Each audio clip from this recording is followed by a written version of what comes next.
Hello everyone, आप सभी का स्वागत है हमारे यूट्यूब चैनल पहला बोर्ड में। और आज की इस वीडियो में हम लोग रिवीजन शुरू कर रहे हैं और सबसे पहला चैप्टर लिया जा रहा है रियल नंबर्स का। तो सबसे पहले कुछ 10 से 12 मिनट में रिवीजन करवाऊंगा उस चैप्टर से रिलेटेड। कुछ बेहद इंपॉर्टेंट टर्म्स रहेंगी, थ्योरम्स रहेंगी, जो कि परफेक्टली रिड्यूस्ड सिलेबस के अकॉर्डिंग है, उससे बाहर हमें बिल्कुल भी नहीं जाना। और जितना भी कुछ इस वीडियो में मैं डिस्कस करूंगा A to Z completely written form में, PDF की फॉर्म में, आपको नीचे डिस्क्रिप्शन पे लिंक मिल जाएगा, उसे डाउनलोड कर सकते हो और अपना रिवीजन कंटिन्यू रख सकते हो। और अगर आप रिवीजन नहीं करना चाहते, आपको सब कुछ ऑलरेडी पता है, तो आप डायरेक्ट जंप कर लो MCQs में। मैं नीचे टाइम स्टैम्प लगा दूंगा, तो सीधे आप लोग MCQs शुरू कर सकते हो। हम लोग शुरू करते हैं अपना रिवीजन और सबसे पहले इंपॉर्टेंट टर्म्स। तो बिना देरी के शुरू करते हैं। सबसे पहले देखो, मैंने यहाँ पे कुछ टर्म्स लिखे हैं जो कि आपको पता होने ही चाहिए अगर आप इस चैप्टर के रिलेटेड MCQs करने जा रहे हो। अगर नहीं पता है तो PDF में गिवन है, उनको आप लोग नोट कर सकते हो या फिर PDF में ही पढ़े पढ़े आप लोग रिवाइज भी कर सकते हो। तो सबसे पहले है नेचुरल नंबर्स क्या होते हैं, आपको पता है 1 2 3 4 5 इन्फिनिटी तक जितने भी नंबर्स दिखाई देंगे सारे नेचुरल नंबर्स कहलाए जाते हैं। दूसरा, होल नंबर्स क्या होते हैं हमारे पास। होल नंबर्स वो होते हैं, इन्हीं नेचुरल नंबर में अगर मैं 0 डाल दूं, यानी 0 1 2 3 इन्फिनिटी तक, वो होल नंबर्स कहलाएंगे। तीसरा, इंटीजर्स क्या होते हैं, 0 1 2 3, यानी कि जो होल नंबर्स थे उसके साथ अगर -1 -2 -3 इन्फिनिटी तक हम लोग डाल दें तो वो सारे इंटीजर्स कहलाएंगे। अब यहाँ पे छोटा सा एक डाउट रहता है, क्या इन सब में जो पॉइंट वाले हैं, जैसे 1.5 है, 1.2 है या फिर 2.3, वो आएंगे क्या? नहीं, वो बिल्कुल नहीं आएंगे, जस्ट प्लेन नंबर्स आएंगे। ठीक है, तो स्टार्टिंग के 3 क्लियर हो गए। यहाँ से बेहद इंपॉर्टेंट है, most important, 4th and 5th, rational number और इरेशनल नंबर। यहाँ से डायरेक्ट क्वेश्चंस आपके लिए बनने वाले। तो सबसे पहले आपको ध्यान में रहना चाहिए कि रेशनल नंबर्स किनको कहते हैं। वो सारे नंबर्स जो कि P/Q की फॉर्म में लिखे जा सकते हैं, वो रेशनल नंबर्स कहलाते हैं। इतना हमें पता है, ये बेसिक डेफिनेशन है। बट हमारे लिए इंपॉर्टेंट है इनकी क्लासिफिकेशन। 2 क्लासिफिकेशन होता है, पहला हो गया टर्मिनेटिंग, दूसरा हो गया नॉन टर्मिनेटिंग बट रिपीटिंग। अगर ये चीज आपको नहीं पता है तो क्वेश्चन आप लोग नहीं कर पाओगे। तो टर्मिनेटिंग कौन से होते हैं, ध्यान से सुनना। मैंने कहा P/Q की फॉर्म में जो नंबर्स लिखे जाते हैं वो रेशनल नंबर कहलाए जाते हैं। अब सपोज दैट मैंने एक नंबर लिया है 2/5, ये ऑफकोर्स P/Q की फॉर्म का है। बट मैं आपसे जानना चाह रहा हूं कि कौन सी कैटेगरी का है, क्योंकि रेशनल नंबर 2 कैटेगरी के हैं। एक है टर्मिनेटिंग, यानी कि उनका जो डेसिमल एक्सपेंशन हम लोग कर रहे होंगे वो खत्म हो जाएगा, टर्मिनेट हो जाएगा, या फिर नॉन टर्मिनेटिंग बट रिपीटिंग रहेगा। तो 2/5 जब आप इसका डिवीजन करोगे तो 0.4 मिल रहा है, खत्म हो गया, टर्मिनेट हो गया। तो इसका मतलब ये क्या हो गया, टर्मिनेटिंग की कैटेगरी का हो गया। बट ये है रेशनल नंबर। दूसरा 1/2, ये भी टर्मिनेटिंग है, 0.5 मिल गया। तो टर्मिनेटिंग का मतलब खत्म हो जाना, आपको पता है। सेकंड वाला देख लो, नॉन टर्मिनेटिंग बट रिपीटिंग, अगर आपको कहीं देखने को मिलता है वो भी रेशनल नंबर कहलाता है, क्योंकि उसे हम लोग P/Q की फॉर्म में लिख पाते हैं। देखो कैसे, मेरे पास है 1.3 के ऊपर बार लगा हुआ है, 1.3 के ऊपर बार है, मतलब कि ये नंबर कुछ इस तरीके से 1.333 आगे बढ़ता जा रहा है, यानी खत्म नहीं हो रहा, नॉन टर्मिनेटिंग है, खत्म नहीं हो रहा, बट रिपीट कर रहा है। और रिपीट कौन कर रहा है, 3 इसमें रिपीट कर रहा है। तो देखो इसको लिखा कैसे जाता है, देखो इसको लिखा दिया 4/3 की फॉर्म में। कैसे लिखते हैं, 9th में सीखा हुआ है, एक बार फिर से बता देता हूं, क्योंकि इससे रिलेटेड क्वेश्चन पूछे जा सकते हैं और मैंने MCQs में लिए हुए हैं। 1.3 का bar is equals to x ले लिया जाता है। फिर एक दूसरी इक्वेशन बनाएंगे जिसमें मैं 10 से मल्टीप्लाई करूंगा, यहाँ भी और यहाँ भी। अगर मैं यहाँ पे 10 से मल्टीप्लाई कर रहा हूँ, देखो ये है मेरे पास 10 × 1.333 इस तरीके से जा रहा है। तो 10 से मल्टीप्लाई करने पे ये पॉइंट यहाँ खिसक जाएगा, तो ये बन जाएगा 13.3 का बार। तो वही चीज़ मैंने यहाँ पे लिखी है। x को मल्टीप्लाई करूंगा 10x, अब इन 1 और 2 को सब्ट्रैक्ट कर दिया, तो 10x - x 9x, 13.3 बार माइनस 1.3 का बार। देखो 13.3 बार माइनस 1.3 का बार सब्ट्रैक्ट करना है, ये पूरा कैंसिल, 3 1 2 1 12 मिलेगा, सीधे 12 मिलेगा। तो x is equal to 12/9 divide करा 4/3। तो यानी कि ये हमारे पास P/Q की फॉर्म में लिखा जा सकता है। तो इसका मतलब ये भी इसी कैटेगरी का है, रेशनल नंबर्स कहलाएंगे। तो कैटेगरी वाइज आपको ध्यान में रखना है, ये नहीं कि P/Q रटा बस पेपर में चले जाएंगे, नहीं हो पाएंगे क्वेश्चंस। ठीक है, तो ये लिख लेना। इसके बाद इरेशनल नंबर्स। इरेशनल नंबर्स कौन से होते हैं, वो सारे नंबर्स जो रेशनल नहीं होते, यानी कि जो P/Q की फॉर्म में लिखे नहीं जाते। कहने का मतलब, अगर इसकी क्लासिफिकेशन की बात करूं तो सिर्फ एक होती है, क्या, नॉन टर्मिनेटिंग, एक तो खत्म नहीं हो रहे हैं और ना ही ये रिपीट करने वाले हैं। जैसे कि ऊपर तो रिपीट कर रहे थे तो इनको लिख दिया P/Q की, यहाँ पे नहीं कर रहे होते हैं। एग्जाम्पल, √2 √3 √7, इनके जो पॉइंट मिल रहे होते हैं ना, जैसे 1.3 या फिर 1.7 समथिंग आगे मिलते रहते हैं। जैसे √3 की बात करूँ 1.7 समथिंग आगे मिलते रहता है। हम लोग जो यूज़ करते हैं कैलकुलेशन में, आप लोग कहोगे कि 1.7 हम लोग यूज़ कर रहे होते हैं, वो तो खत्म हो रहा है, बट वो एक रफ कैलकुलेशन होती है, अप्रॉक्सीमेट वैल्यूज़ निकाल रहे होते हैं। बट जब हम इसका √3 निकालते हैं, इसकी वैल्यू निकालते हैं, 1.7 आगे मिलते रहता है, यानी कि वो ना खत्म हो रहा होता है और ना टर्मिनेट हो रहा होता है। तो इसी तरीके से अंडर रूट में कोई भी प्राइम नंबर आपको नजर आए तो वो इस कैटेगरी का होगा, यानी इर्रेशनल। एक बेहद इंपॉर्टेंट क्वेश्चन यहाँ पे डायरेक्ट आपसे पूछ लिया जा सकता है कि पाई बताओ वो क्या होता है, वो रेशनल होता है या इर्रेशनल होता है। तो पाई हमेशा ध्यान रखना इर्रेशनल कैटेगरी में जाता है। अब आप लोग अगेन कहोगे कि 3.14 हम लोग इसकी वैल्यू यूज़ कर रहे होते हैं, बट अगेन वो क्या होती है, एक रफ वैल्यू होती है। ये नंबर आगे भी एक्सटेंड होता रहता है, जो खत्म नहीं होता और ना ही इसमें कुछ रिपीट हो रहा होता है। तो इस वजह से पाई जहाँ पे भी दिखे इर्रेशनल नंबर। एक आखिरी रियल नंबर्स के होते हैं। तो वो सारे नंबर्स जो भी आपको अपने अगल बगल या फिर कहीं भी नोटबुक पे नज़र आ रहे हैं, वो सब कुछ रियल नंबर्स कहलाए जाएंगे। जैसे कि रेशनल प्लस इर्रेशनल सब कुछ रियल नंबर्स होते हैं। जैसे कि अगर मैं पाई कहूँ कि क्या ये रियल नंबर है, हाँ ऑफ कोर्स है। या फिर मैं कहूँ 1.3 के ऊपर बार या फिर 4/3 रियल नंबर है, बिल्कुल है। ठीक है, तो रियल नंबर्स में हमारे पास दोनों ही चले जाते हैं। यही इंपॉर्टेंट पॉइंट्स जो थे नंबर से रिलेटेड वो मैंने डिस्कस कर दिए हैं। आगे भी कुछ और इंपॉर्टेंट टर्म है जो कि हम लोग डिस्कस कर रहे होंगे, इनको नोट डाउन करना चाहते हो तो ठीक है, अदरवाइज मैंने PDF दे ही रखी है। तो इतना लिखो, इसके बाद मैं आपको नेक्स्ट बताता हूँ। तो नेक्स्ट टर्म्स एंड डेफिनेशन देखते हैं। सबसे पहले देखो प्राइम नंबर्स। तो बेहद कन्फ्यूजन रहता है इसमें, प्राइम नंबर्स क्या होते हैं, कंपोजिट क्या होते हैं, बताने के बावजूद भूल जाते हो। तो इस तरीके से याद रखना, हमेशा ध्यान में रहेंगे। देखो प्राइम नंबर्स क्या होते हैं, जिनके सिर्फ हमें दो फैक्टर्स देखने को मिलेंगे। आपने कुछ नई डेफिनेशन इससे पहले करी होगी, पुरानी डेफिनेशन वो सब कुछ निकाल दो। अब सिर्फ ये ध्यान में रखना, आपको याद रहेगा हमेशा के लिए। दो फैक्टर होते हैं। फैक्टर मतलब एक ऐसा नंबर जो उसे डिवाइड कर रहा हो। अगर मैं आपसे पूछूं फॉर एग्जाम्पल 4 है, इसके कितने फैक्टर है, तो आप कहोगे एक तो 2 है, यानी कि 2 इसको डिवाइड कर रहा होता है। ठीक है, तो फैक्टर और मल्टीपल दोनों में डिफरेंस होता है। इसके बाद अगर मैं कहूँ 1 क्या 4 को डिवाइड करता है, हाँ बिल्कुल करता है। 1 भी करता है, 2 भी करता है, और इनफैक्ट 4 भी इसको क्या करता है, डिवाइड करता है। तो यानी कि इसके कितने फैक्टर आ गए, गिनती के 3 आ गए। मैंने यहाँ पे बोला है कि प्राइम नंबर्स वो नंबर्स होते हैं जिनके दो फैक्टर्स होते हैं। अगर मैं फॉर एग्जांपल कहूँ 2, इसके कितने फैक्टर्स हैं, एक तो 1 इसको डिवाइड करेगा, एक 2 इसको डिवाइड करेगा। तो 2 कैसा नंबर हो गया, एक प्राइम फैक्टर हो गया। तो 2 है, 3 है, फिर 5 है, 7 है, सो ऑन। ये जितने भी नंबर्स मैंने यहाँ पे लिखे हैं और आने वाले नंबर्स वो होंगे जिनके सिर्फ और सिर्फ गिनती के दो फैक्टर हमें देखने को मिलेंगे। तो वो सारे प्राइम फैक्टर्स कहलाए जाते हैं। इतनी बात क्लियर। नेक्स्ट देखो कंपोजिट नंबर क्या होते हैं, वो नंबर्स जिनके 2 से ज़्यादा फैक्टर्स होंगे। फॉर एग्जांपल अभी लिखा ना मैंने 4, ये 4 ऐसा नंबर है जिसके 3 फैक्टर्स, यानी 2 से ज़्यादा जैसे भी आपको फैक्टर नजर आए जिस भी एग्जाम्पल के, वो हमारे पास कंपोजिट नंबर कहलाएगा। अब कौन कौन से होते हैं, जैसे कि 4 हो गया, फिर हमारे पास 6 हो गया, 8 हो गया, 9 हो गया, 10 हो गया, सो ऑन आगे मिलते रहेंगे। वो सारे कंपोजिट नंबर इसलिए हैं क्योंकि उसके 2 से ज़्यादा फैक्टर्स देखने को मिल रहे हैं। 2 से ज़्यादा कितने भी हो सकते हैं, उस पर कोई बाउंडेशन नहीं है। ठीक है, अब यहाँ पे एक कुछ इंपॉर्टेंट फैक्ट, ठीक है, फैक्ट, क्योंकि हमारे पास डायरेक्ट क्वेश्चन पूछ लिया जा सकता है। सपोज दैट हमसे पूछ लिया जा सकता है, इसका यूज़ हो सकता है कि स्मॉलेस्ट कंपोजिट नंबर बताओ क्या होता है। तो ध्यान रखना 4 एक स्मॉलेस्ट कंपोजिट नंबर होता है, क्योंकि एकमात्र 4 ऐसा नंबर है जहाँ से स्टार्टिंग होती है कंपोजिट नंबर मिलने की। क्योंकि अगर आप नजर डालोगे 2 और 3, इसके तो 2 ही फैक्टर है, तो ये प्राइम नंबर्स हो गया। और 1 कैसा है, 1 ना ही प्राइम है और ना ही कंपोजिट है। ये भी ध्यान रखना, इससे भी डायरेक्ट क्वेश्चन पूछ लिया जा सकता है, क्योंकि इसमें हमारे पास सिर्फ और सिर्फ एक ही फैक्टर मिलता है 1, जो कि ना प्राइम की डेफिनेशन फुलफिल कर रहा है ना कंपोजिट की। तो इस वजह से 1 नाइदर प्राइम नॉर कंपोजिट। दूसरा स्मॉलेस्ट प्राइम नंबर क्या होता है, 2 है, ऑफ कोर्स यहीं से शुरुआत हो रही है, तो 2 हमारे पास स्मॉलेस्ट प्राइम नंबर। तो दोनों बातें आपके लिए इंपॉर्टेंट है। आखिरी को प्राइम। देखो प्राइम और को प्राइम दोनों में बहुत ज़्यादा फर्क होता है। ठीक है, को प्राइम उन दो नंबर्स को हम लोग कहेंगे, हमेशा पेयर में लिए जाते हैं, उन 2 नंबर या 3 नंबर्स को कहेंगे जिनका HCF कितना आ रहा है, 1 आ रहा है। सपोज दैट मैंने कह दिया कि आप लोग HCF फाइंड आउट करो 2 और 5 का।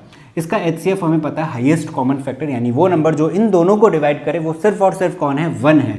तो इसका मतलब ये दोनों नंबर्स क्या बन जाएंगे, को प्राइम बन जाएंगे। तो 2 और 5 दोनों को प्राइम है क्योंकि इनका HCF कितना आ रहा है, 1 आ रहा है। डायरेक्ट क्वेश्चन भी पूछ सकता है और एग्जाम्पल भी मांग सकता है। तो को प्राइम कंप्लीट हुआ। अब यहाँ से मैं एक्सरसाइज वाइज चलूँगा, यानी कि जो हमारे पास पहला चैप्टर है वहाँ पे 4 एक्सरसाइज है। जो पहली एक्सरसाइज है 1.1 और 1.3 कंप्लीटली आप हटा दो, उसमें से कुछ भी हमें नहीं पढ़ के जाना। 1.2 और 1.4 जो है वो इंपॉर्टेंट है और उसमें भी क्या पढ़ना है वो चीज़ मैं यहाँ पे डिस्कस करूँगा। सिर्फ 2 बातें हैं जो हमें 1.2 में हमें ध्यान रखनी है, इन्हीं से हमसे क्वेश्चन पूछे जाने वाले। सबसे पहला formula HCF A into B into LCM is equals to A into B है, आपको पता है। अगर कोई 2 नंबर है A और B, उनका प्रोडक्ट किसके बराबर होगा, उन दोनों के HCF और LCM के बराबर। इसका यूज़ करेंगे जब हमारे पास क्वेश्चन आएगा। सेकंड, ये होती है फंडामेंटल थ्योरम ऑफ अरिथमेटिक। इससे या तो डायरेक्ट स्टेटमेंट पूछ ली जा सकती है कि बताओ क्या ये स्टेटमेंट करेक्ट है, या फिर इसी से रिलेटेड कोई अच्छा सा क्वेश्चन, और वो क्वेश्चन हम लोग करेंगे ऑफकोर्स, है ना। यहाँ पे कहता है कि अगर कोई भी कंपोजिट नंबर हमारे पास है, कोई भी कंपोजिट नंबर, अभी भी हमने देखा है कंपोजिट नंबर कितने होते हैं, बहुत सारे हैं, है ना, आगे बढ़ते रहेंगे। इन सभी कंपोजिट नंबर को हम लोग एक्सप्रेस कर सकते हैं, यानी लिख सकते हैं कैसे, as a product of primes, यानी प्राइम नंबर की फॉर्म में। प्राइम नंबर भी हमने देखे हुए थे। फॉर एग्जाम्पल मेरे पास 4 है, इस 4 को मैं 2 × 2 लिख सकता हूँ। मेरे पास 24 है, इसे 2 × 2 × 3 मैं लिख सकता हूँ। मेरे पास 25 है, इसे मैं 5 × 5 लिख सकता हूँ, है ना। तो ये सारे 4, 24, 25 ये सारे हमारे पास कंपोजिट नंबर है। इनको हमने किसकी फॉर्म में एक्सप्रेस कर दिया, प्राइम्स की। ये 2, 2, 3, 3, 5, 5 ये सारे अकेले में अगर देखे जाएं क्या है, प्राइम नंबर ही है, क्योंकि इनके दो ही फैक्टर हमें देखने को मिलते हैं। तो कोई भी कंपोजिट नंबर एक्सप्रेस किया जा सकता है as a product of primes and it is unique. ये हमारे पास थोड़ा इंपॉर्टेंट शब्द है। यूनिक का मतलब क्या है कि जैसे 25 है, 5 × 5 करने पे ही तो हमें 25 मिल रहा होता है। क्या कभी ऐसा हो सकता है कि मैं यहाँ पे 4 लिखूँ और × 3 लिखूँ और मुझे क्या मिल जाए, 25 मिल जाए? नहीं हो सकता। तो ये एकमात्र तरीका है 25 लाने का, क्या, 5 × 5 करके। तो ये एक यूनिक है, इस वजह से उसने बोला है यूनिक होना चाहिए, यानी यूनिक होता है इनफैक्ट। तो यही है हमारे पास फंडामेंटल थ्योरम ऑफ अरिथमेटिक, जो कि हमको ध्यान में रखनी है थोड़ी बहुत। इसके रिलेटेड जो भी क्वेश्चन हम लोग ऑफकोर्स कर ही रहे होंगे। ये हो गया एक्सरसाइज 1.2 में, इतना ही हमें देखना है। इसके बाद मैं आखिरी वाला बताता हूँ कि 1.4 में हमें क्या करना है, उसके बाद हम लोग MCQs पे जंप करेंगे। तो आखिरी पोर्शन देखते हैं अपने रिवीजन का, जो कि है एक्सरसाइज 1.4 से रिलेटेड। और यहाँ पे हमारे पास सिर्फ 2 थ्योरम है, और वो भी मैं शॉर्ट में समझाने की कोशिश करूँगा, वही हमें ध्यान में रखना है, इसके अलावा और कुछ नहीं करना। एक्सरसाइज 1.4 में जो सबसे पहली थ्योरम है, आपको प्रिंटेड फॉर्म में कंप्लीट नीचे नजर आ रही होगी, मैंने यहाँ पे रफली लिखा हुआ है। वो इतनी सी बात कहता है, अगर मेरे पास कोई नंबर है जैसे 15/25, इसका जो डिनोमिनेटर है जिसको कि Q कह रहा है, जैसे कि 25 है, अगर इसे हम 5 और 2 की फॉर्म में लिख सकते हैं, देखो 2 की पावर समथिंग इंटू 5 की पावर समथिंग, यानी कि इसके जो भी फैक्टर्स हम लोग निकालेंगे उसमें सिर्फ 2 और 5 नजर आना चाहिए। अगर ऐसा हो रहा है तो ये पूरा फ्रैक्शन जो भी है ये टर्मिनेटिंग डेसिमल नंबर ला के दे रहा होगा, हमें डिवाइड करने की ज़रूरत नहीं है। इस वजह से ये इंपॉर्टेंट है और थ्योरम इंपॉर्टेंट है। तो 25 = 5 × 5, यहाँ से क्वेश्चन आना ही आना है, ठीक है, मोस्ट इंपॉर्टेंट है। तो 5 × 5, अब आप लोग कहोगे कि सर यहाँ पे 2 तो नज़र नहीं आ रहा, कोई बात नहीं, 2 हम लोग लिख सकते हैं ना, क्या कर लो, 2 × 0 लिख लो, ऐसे भी काम चलाया जा सकता है ना। वहाँ पे कुछ ना कुछ पावर तो चढ़ा दी हमने, 0 लगा दी, उसका क्या बन जाएगा, 1 बन जाएगा, 2 की पावर 0 1। तो नहीं भी लगा सकते हो और लगा भी सकते हो, बात वही है, मुझे सिर्फ 2 और 5 नज़र आने चाहिए, जो कि नज़र आ रहे हैं। इसका मतलब ये बनेगा टर्मिनेटिंग डेसिमल एक्सपेंशन ला के देगा according to this theorem. Similarly 1/25 है, इसको मैं 1/5 का क्यूब लिख सकता हूँ, है ना। यहाँ पे भी मुझे 5 दिखाई दे रहा है, और अगर मुझे 2 नहीं दिखाई दे रहा, मैं लिख सकता हूँ 2 की पावर 0 लिख लो, क्या फ़र्क पड़ता है। तो आगे 2 और 5 की फॉर्म में, तो यानी कि ये भी टर्मिनेटिंग होगा। 1/100 है, 1/100 को आप 2 × 5 × 2 लिख सकते, 2 × 5, तो आप इनको मल्टीप्लाई करोगे तो आपके पास क्या मिल जाएगा, 100 मिलने वाला है। तो ये भी हमारे पास क्या हो गया, 2 और 5 की फॉर्म का आ गया। और छोटा लिखना है तो 2 की पावर 2 × 5 की पावर स्क्वायर हो गया। तो अगेन 1/100 भी कैसा हो जाएगा, जब इसको हम लोग डिवाइड करेंगे, इसका डेसिमल एक्सपेंशन टर्मिनेट हो रहा होगा। तो बस इतना सा हमें ध्यान में रखना है। दूसरा क्या है थ्योरम का, इसी का दूसरा पार्ट कह सकते हो, जो आखिरी थ्योरम है वो ये कहती है कि अगर मेरे पास कोई नंबर है, जैसे कि मैंने लिख दिया यहाँ पे 1/33 लिख दिया, मान लो ये लिख देते हैं, ठीक है, ये मेरे पास इस फॉर्म का है, इसका जो Q है यानी 33 है, क्या वो 2 की पावर समथिंग × 5 की पावर का आएगा, कर लेते हैं। देखो इसके फैक्टर क्या आएंगे, 3 × 11 आने वाला है, ये तो 2 और 5 नहीं देने वाला। इसका मतलब ये 33 2 × 5 या फिर 5 × n की पावर में नहीं लिखा जा सकता। तो अगर ऐसा आए कि Q does not equals to इस फॉर्म का नहीं है, तो उस केस में कैसा इसका टर्मिनेटिंग डेसिमल मिलेगा या नहीं मिलेगा, वो सब कुछ देखना है। तो कुल मिला के 33 का ये आया, तो मैं यहाँ से ये कंक्लूजन निकालूंगा अकॉर्डिंग टू थ्योरम, जो कि यहाँ पे नज़र आ रही होगी। ये कहता है कि अगर इस फॉर्म का नज़र नहीं आ रहा है तो उसका क्या होगा, नॉन टर्मिनेटिंग, ठीक है, non terminating but repeating decimal हमें मिल रहा होगा। क्योंकि हमने एक बात जानी है कि रेशनल नंबर 2 कैटेगरी के होते हैं, एक तो टर्मिनेटिंग जो यहाँ कवर हो गया इस थ्योरम में, दूसरा क्या होता है यही वाला, ये जो नॉन टर्मिनेटिंग बट रिपीटिंग लिखा हुआ है। तो दोनों ही कैटेगरी हमें मिल रही है, तो वो रेशनल ही है। क्योंकि इस वाले को देखो 1/33 है, ये है तो P/Q की फॉर्म का, है ना। जब इसका डिवीजन कर रहे हैं तो वो कैसा आ रहा है, ये वाला आ रहा है। तो यानी कि दूसरी कैटेगरी रेशनल नंबर्स की। तो जो दूसरी थ्योरम है ये वाली, ये इंपॉर्टेंट है क्योंकि बच्चे अक्सर कंफ्यूज इसी बात में होते हैं कि यहाँ पे वो कहते हैं टर्मिनेटिंग है, ठीक है, बट यहाँ पे वो पूरी बात नहीं बोल रहे होते, वो सिर्फ इतना कहते हैं कि नॉन टर्मिनेटिंग रहेगा, बट रिपीटिंग वाली जो बात है वो नहीं बोल रहे। तो हमारे लिए इंपॉर्टेंट है non terminating but repeating complete बोलना। तो ये दो थ्योरम है और इसी के साथ हमारे पास जो रिवीजन वाला पोर्शन है वो कंप्लीट होता है। और रिवीजन में मैं ज़्यादा डिटेल में नहीं जा रहा हूँ, जैसे कि आपको लग रहा होगा काफ़ी फास्ट हम लोग निकल रहे हैं। और रिवीजन का मतलब ही यही है कि हम लोग फटाफट सारी चीज़ें निपटा लें। और आप लोग पीडीएफ या चाहे तो देख सकते हो, जहाँ पे आप धीरे धीरे करके सारी कंप्लीट चीज़ें बहुत ही जल्दी और आसानी से कंप्लीट कर सकते हो। तो रिवीजन हमारा कंप्लीट, अब हम लोग शुरू करने वाले हैं एमसीक्यूज़। तो तैयार हो जाओ और सबसे पहले ट्राई ये करना कि सारे एमसीक्यूज़ खुद अटेम्प्ट करो, पीडीएफ वगैरह डाउनलोड करो और उसके बाद ही सॉल्यूशन देखना अगर नहीं आते हैं तो, या फिर आंसर मैच करने के लिए। तो शुरू करते हैं बिना देरी के और सबसे पहला एमसीक्यूज़ हम लोग सॉल्व कर रहे होंगे। तो सबसे पहला क्वेश्चन लेते हैं, ये प्रीवियस ईयर का क्वेश्चन है, पूछा गया है और इसी तरीके के पूछे जाने वाले हैं। तो क्वेश्चन इस तरीके से है, what should be the condition that is satisfied by Q so that the rational number P upon Q has a terminating decimal expansion.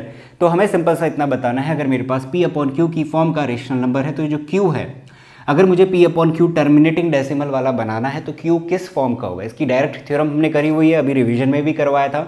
तो क्या होता है, Q इज इक्वल्स टू 2 की पावर m इंटू 5 की पावर n, यानी कि जो option number B है ये करेक्ट होगा।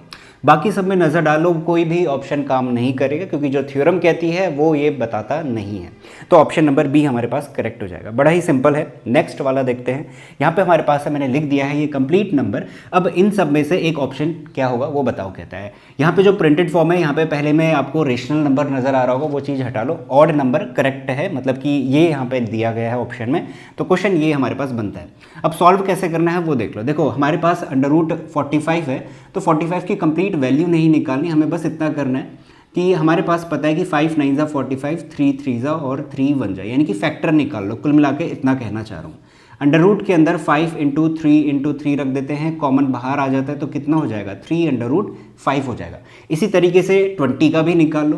20 के अगर फैक्टर निकालोगे 2 इंटू 2 इंटू 4 इंटू 5 ये आएगा, इसके अंडर रूट बाहर आएगा तो 2√5 हो जाएगा। इसको सॉल्व करने का तरीका बता रहा हूँ क्योंकि अभी नज़र आ रहा है कि ये इर्रेशनल नंबर है, बट हमें सॉल्व करना है, उसके बाद ही हम कन्फर्मेशन देंगे।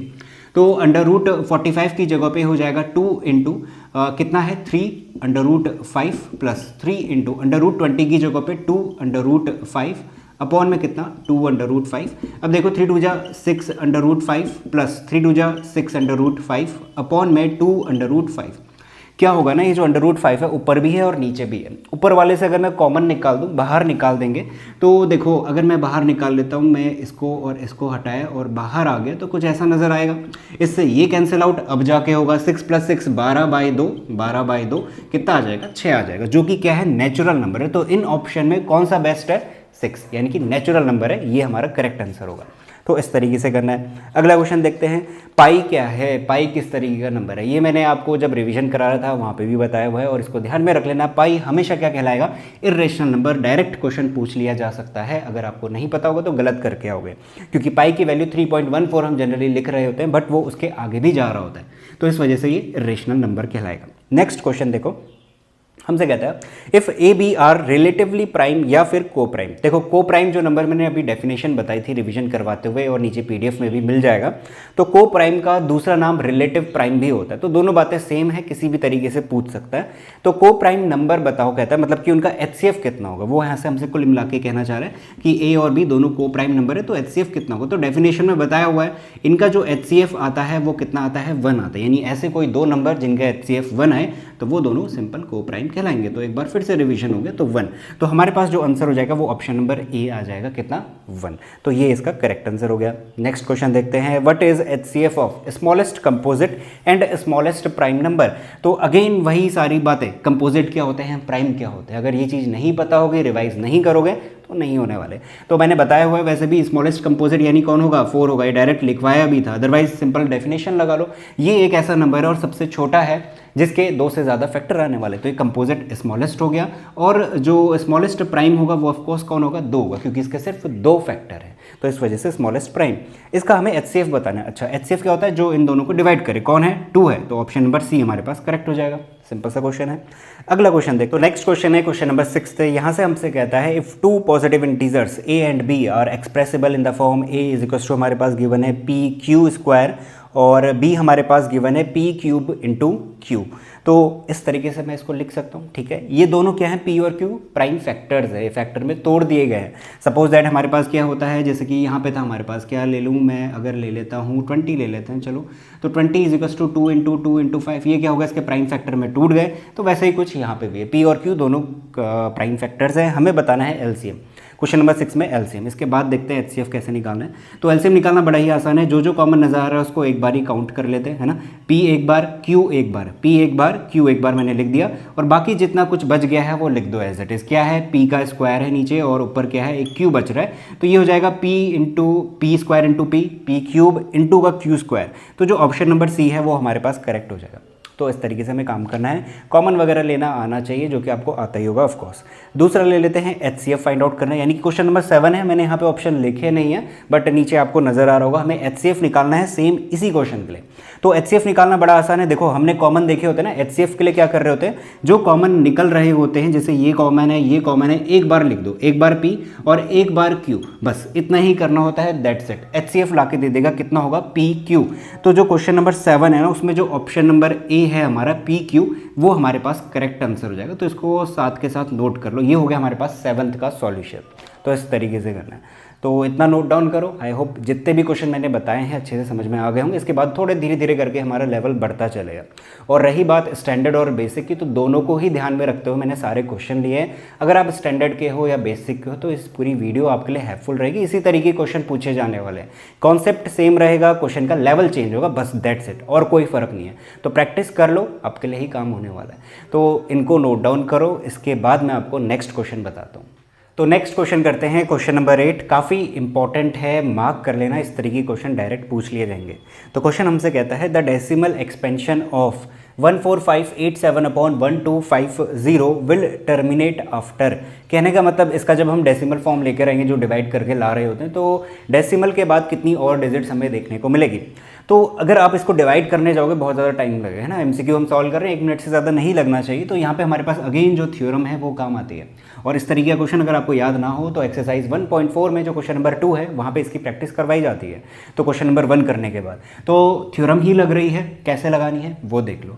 क्या करो, जो भी नीचे है यानी 1250 जो डिनोमिनेटर में है उसके फैक्टर्स निकालो। फैक्टर्स वो अगर ध्यान में रखना है, 2 और 5 के निकल रहे हैं, यानी कि टर्मिनेटिंग निकल ही रहा होगा। थ्योरम में देखा हुआ है हमने, टर्मिनेटिंग आ रहा है, इतनी बात कंफर्म है। तो देखो यहाँ पे है कितना, 2 इंटू 5 कितनी बार है, 4 बार है। तो क्या मैं इसको ऐसा लिख सकता हूँ 5 की पावर 4? जी हाँ, बिल्कुल हम लोग लिख सकते हैं, ठीक है। और क्या कोशिश करी जाती है ना इस तरीके की क्वेश्चन में, नीचे कोशिश करी जाती है कि 1000, 10,000 या मतलब कुछ इस तरीके का नंबर बन जाए, 100 वगैरह, यानी कि कुल मिला के नीचे जो भी फैक्टर रहे वहाँ पे 2 और 5 के परफेक्ट पेयर बन जाए। देखो यहाँ पे क्या मिसिंग है, यहाँ पे जो 2 है इसका 5 के साथ परफेक्ट पेयर नहीं बनने वाला। तो इसके लिए हमें क्या करना चाहिए, इसके लिए हमें 2 की पावर क्यूब से मल्टीप्लाई और डिवाइड, क्योंकि बैलेंस हमें बनाना होता है कैलकुलेशन करते हुए। तो अगर मैं डिवाइड कर रहा हूँ तो मैं मल्टीप्लाई भी करूँगा। अब देखो मैंने ऐसा करा क्यों, अब देखो इन दोनों का बेस सेम है, पावर ऐड कर दो, इसकी पावर 1 है, इसकी 3 है।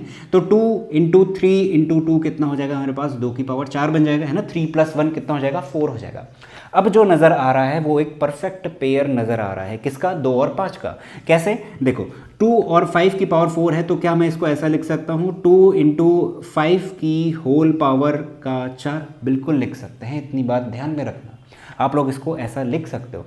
दोनों के पास पावर सेम है, इस वजह से लिखा जा रहा था, बट इतनी बात आपको ध्यान में रखनी है। अब क्या हो गया, नीचे 5 इंटू 10 कितना हो गया, 10। ऊपर कुछ भी आए हमें अब मतलब नहीं, ऊपर अब आपको कैलकुलेट करने की बिल्कुल ज़रूरत नहीं है, क्योंकि हमें एमसीक्यू सॉल्व करना है। नीचे हो जाएगा 5 की पावर 5 इंटू 2 10, 10 की पावर कितना, 4। इसको 4 बार मल्टीप्लाई करोगे तो कितना बनेगा आपके पास, 4 जीरो आ जाएंगे, 1 2 3 4, यानी कि कितना आ गया, 10,000 आ गया।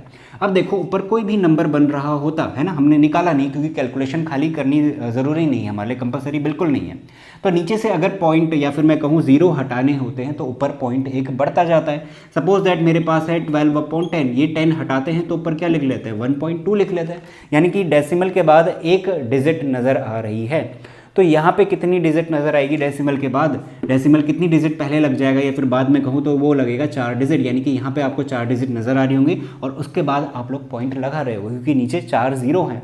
तो यानी कि हमारे पास इसका जो आंसर होगा कि टर्मिनेट कितनी डेसिमल प्लेसेस के बाद कर रहा है, तो 4 डेसिमल प्लेसेस के बाद ये जो पॉइंट है या फिर मैं कहूँ ये जो नंबर है ये टर्मिनेट कर रहा होगा। तो ये जो पूरा कंप्लीट सॉल्यूशन है ये इस तरीके की क्वेश्चन में हमें लगाना ही लगाना है। क्या बनाना है एक बार फिर से बता देता हूँ, नीचे हमें बनाना है 2 और 5 के फैक्टर, वो भी परफेक्ट पेयर, ताकि 1000, 10,000, 100 इस तरीके के नंबर मिले, हम लोग पॉइंट लगाए और मुझे ऊपर डायरेक्ट पॉइंट मिल जाए। और न्यूमरेटर को सॉल्व करने की बिल्कुल ज़रूरत नहीं, मल्टीप्लाई वगैरह मत करना, ठीक है।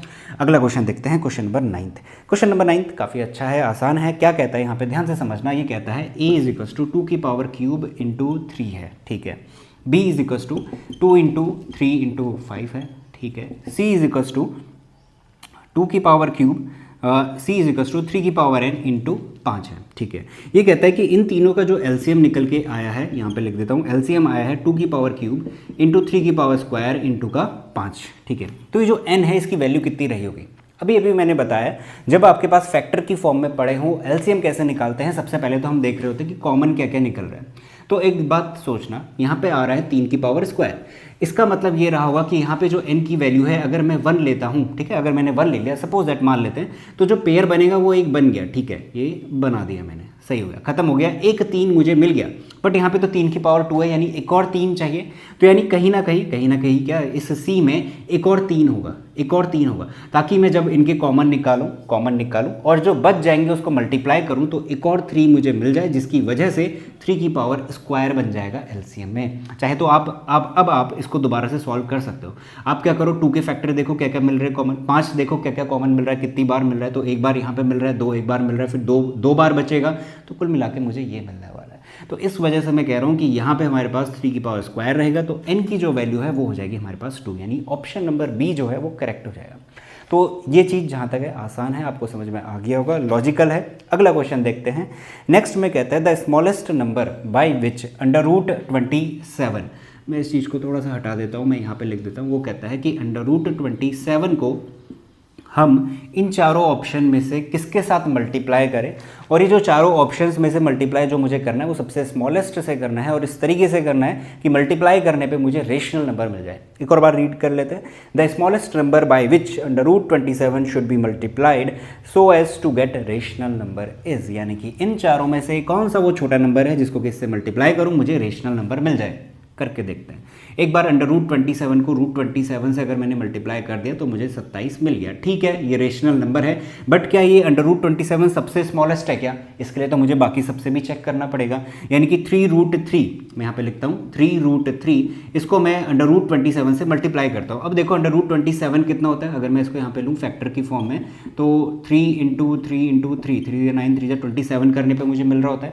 यानी कि इसको मैं अगर अंडर लगा दूं, है ना, √27 की वैल्यू ही तो चाहिए, तो 3 बाहर आ जाएगा, तो ये भी 3√3 ला के देगा। इनको मल्टीप्लाई करूंगा 3 × 3 9 इंटू √3 × √3 3, 3 9 27, ये भी मुझे रेशनल नंबर दे रहा है। बट ये जो 3√3 अब की बार मैंने इस ऑप्शन में से उठाया है, ये √27 से क्या छोटा है या बड़ा है? ये बड़ा है ना। √27 कितना आएगा हमारे पास? 3√3 आएगा, और ये भी कितना है? √3 है, और ये भी कितना है? 3√3 है। तो ये बड़ा नहीं, ये तो बराबर आ रहे हैं, दोनों बराबर हैं। तो कौन छोटा है अभी भी पता नहीं चला, क्योंकि बाकी ऑप्शन भी बचे हुए हैं मेरे पास। सी को लेते हैं, √3 को लेता हूँ। √3 को अगर मैं √27 के साथ मल्टीप्लाई कराऊँ और √27 की जगह पे मैं लिख दूँ 3√3, जो कि होता ही है, तो 3 बचेगा, और √3 3 हो जाएगा। 3 3 से कितना आ गया? 9। ये भी मुझे रेशनल नंबर ला के दे रहा है। आखिरी वाला चेक कर लेते हैं, 3 वाला। 3 को √27 से मल्टीप्लाई करा और √27 की जगह पे 3√3 रख दिया, तो ये हो गया 9√3। ये तो इर्रेशनल ला के दे रहा है, ये वाला ऑप्शन नहीं चलने वाला।